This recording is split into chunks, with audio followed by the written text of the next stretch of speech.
adalah aplikasi berbasis Android yang dirancang untuk memasarkan produk UMKM Indonesia secara online dan terintegrasi sistem.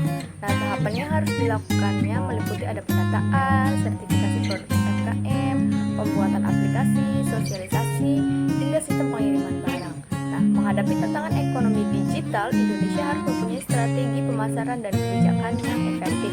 Pembuatan aplikasi ini diharapkan dapat mengenalkan, mempromosikan, dan menjaga eksistensi UMKM Indonesia sehingga meningkatkan perekonomian nasional. UMKM dalam hal ini memiliki peranan besar dalam meningkatkan pertumbuhan perekonomian Indonesia karena dengan banyaknya jumlah penduduk Indonesia, UMKM berperan untuk menambah lapangan pekerjaan. Nah, hal tersebut dilakukan karena menurut Joseph A. Schumpeter, perekonomian suatu negara dapat berkembang dengan adanya suatu produk inovasi yang dapat dihasilkan melalui kewirausahaan. Nah, pelaku UMKM dapat memanfaatkan teknologi seluas-luasnya untuk mengembangkan usahanya sehingga mereka bisa cepat maju dan siap secara global. Nah, terus lagi ada metode yang digunakan dalam penelitian ini adalah metode deskriptif kualitatif. Apa sih metode deskriptif kualitatif? Adalah membuat observasi dan kemudian menarik kesimpulan. UMKM sebenarnya hampir mirip dengan sistem pemasaran barang atau jasa secara online. Bedanya, UMKM sebenarnya proses penjual beli dikontrol dan diawasi oleh pemerintah. Nah, selain itu juga yang boleh ikut memasarkan produk dagangannya adalah mereka yang telah mendapatkan izin atau sertifikat kelayakan menjamin mutu yang telah disahkan oleh pemerintah. Nah, terus lagi ada pihak-pihak yang mempertimbangkan dalam mengimplementasikan gagasan. Yang pertama ada pemerintah. Nah, pemerintah memiliki peran yang sangat besar dalam mewujudkan konsep UMKM itu sebagai pengawasan pelaksanaan program, mengontrol melaksanakan program sekaligus sebagai akumulasi dana yang dibutuhkan dalam mewujudkan konsep UMKM.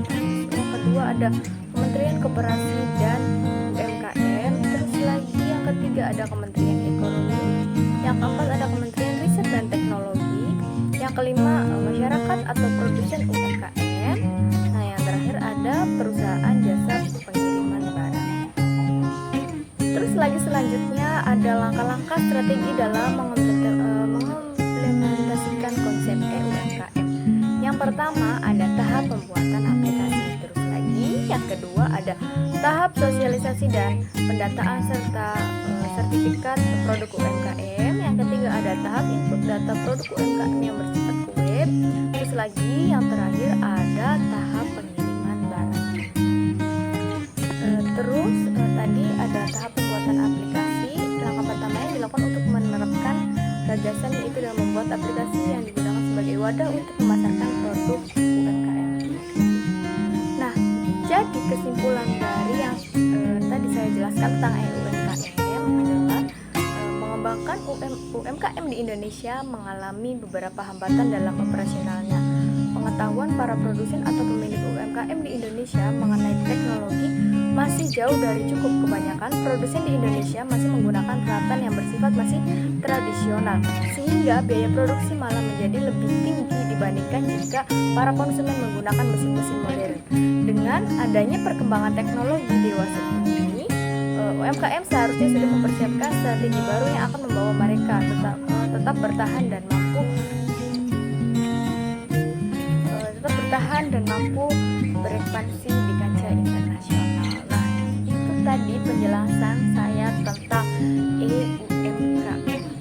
Nah, sekian dari saya penjelasan UMKM. Bila masih banyak kesalahan, mohon maaf. Terima kasih yang sudah menonton. Billahi taufiq wal hidayah. Wassalamualaikum warahmatullahi wabarakatuh.